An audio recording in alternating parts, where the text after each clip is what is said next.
What's going on, Jungle? We're gonna make it quick. We're gonna make it brief because, as usual, I have other shit to do.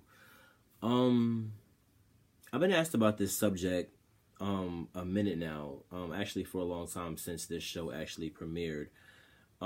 People have been trying to get my opinion, and people just been asking me different questions and various things dealing with this topic of Amara Negra from Love and Hip Hop Miami. Who I would consider probably the breakout star. And honestly, my thoughts on it, because I've been a person that's had to deal with colorism and colorists and disrespect about my hair, my race, my nationality, all those different things, especially because my mother and brother are both lighter skinned. My mother is extremely light and my brother is light. And, it kind of looks like you don't belong when you're in, the family or whatever the case may be. That being said, the stuff that I've seen and heard that's been said to her about her hair and her skin tone and her texture and how dark she is, whatever the case may be, it's beyond ugly, it's beyond grimy, it's beyond disrespectful, it's just nasty. The stuff that I've seen in the stuff that's been said to her is just disgusting. I thought maybe we had moved forward a little bit, and we have, due to things like Black Panther and due to stars on the rise like Viola Davis. I won't even say on the rise, but going from star to icon, and things like that.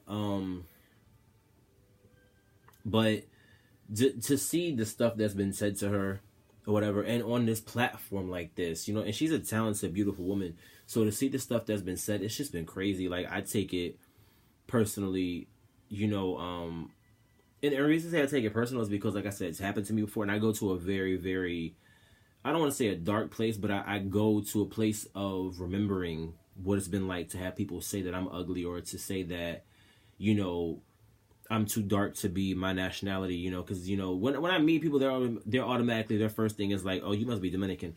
Are they incorrect? No. Is there more to me? Yes.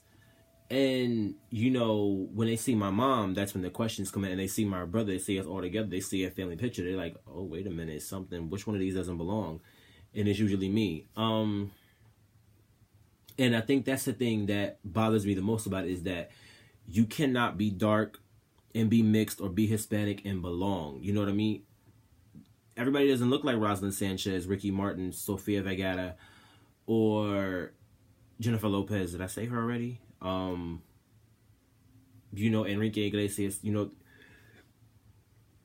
There's so many different layers, and we have so many different looks and skin tones and all different things. There's so much in the culture, and to see the disrespect delivered to her, it's just horrible. I thought we had moved forward, and I can't imagine the stuff that other young people have been feeling watching this. What I do hope is that everybody was able to relate to it and be like, wow, this is still happening. But I hope they were grateful that she uses the platform to step against it and say, hey, look, I'm just like you, but at the end of the day, I'm doing this for all of us. I might have to be the scapegoat, I might have to be the sacrificial lamb, but I'm going to be the change and make people accept us and show everybody that it's not out of the ordinary to look like us, and that we're just as beautiful as somebody with bright skin and straight hair or whatever the case may be. We are great just like they are. And to see the racism and the colorism within the community like that, it's crazy. Because you would have thought that this was coming from somebody who was a racist white person in 1932. And it wasn't. This is coming from somebody who's Hispanic as well. You know what I mean? So it's just like, why would you be so disrespectful like that? Why would you be so hurtful like that? To be so caught up on hair texture and skin tone, where's your self-esteem? Where is your security? You must be a real insecure person to take low blows like that. You can't be a very secure person. You can't be.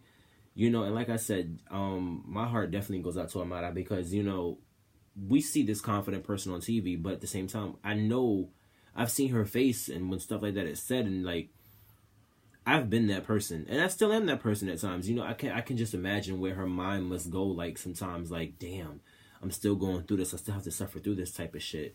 When does it end? When am I finally going to be accepted? You know what I mean? And I know That's why she uses her platform. I know that's the thing that she's trying to tell everybody is that, you know what, we are accepted. No matter how dark, light, we are accepted. You know, being Afro-Latino is not a bad thing. You know, it's a regular thing. As a matter of fact, people treat it like it's not real or like it's not a regular thing because the stereotypical Latino is, you know, like I said, a Jennifer Lopez or, you know, a Ricky Martin or whoever the case may be. And I'm so glad to see her using her platform and her pro-blackness in such a positive way, because there's ways to go about being pro-black and it just goes totally wrong.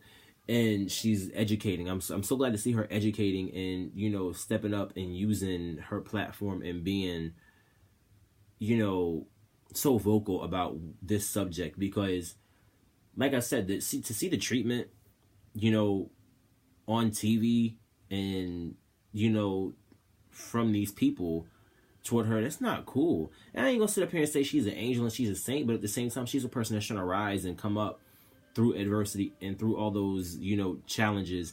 And when people try to come at you and knock you down and use your looks, which have already been an issue because people don't accept it, it makes it even worse. But it's a beautiful thing to see her say, fuck that. This is not going to hold me back. I'm going to keep fighting and let people know that this is beautiful just like everything else is beautiful, and that this belongs under the umbrella of acceptance just like everything else does. So that's kind of my stance on it. I've dealt with it. You know what I mean? I've seen it. You know, it's not fair. I think that's the biggest thing that I can say. It's just extremely unfair. And hopefully that this is the start of something new. Hopefully this is a conversation that is going to keep going. Hopefully this is a conversation that will change over time. Hopefully the tone will become more positive instead of negative, because to see, like I said, such disrespect and such ugly behavior and such racism and such colorism and such, you know, I almost want to say verbal abuse and such an attack, you know what I mean, on someone's looks, because she's gorgeous. She's absolutely beautiful. She's a star. You know what I mean? You know, like I said, you have Celia Cruz and Claudette Ortiz and Zoe Saldana, who are these Afro-Latinas, and they have become icons and big stars, you know, and there's room for Amara. There's room for everybody that looks like her. If you're brighter, if you're darker, there's room.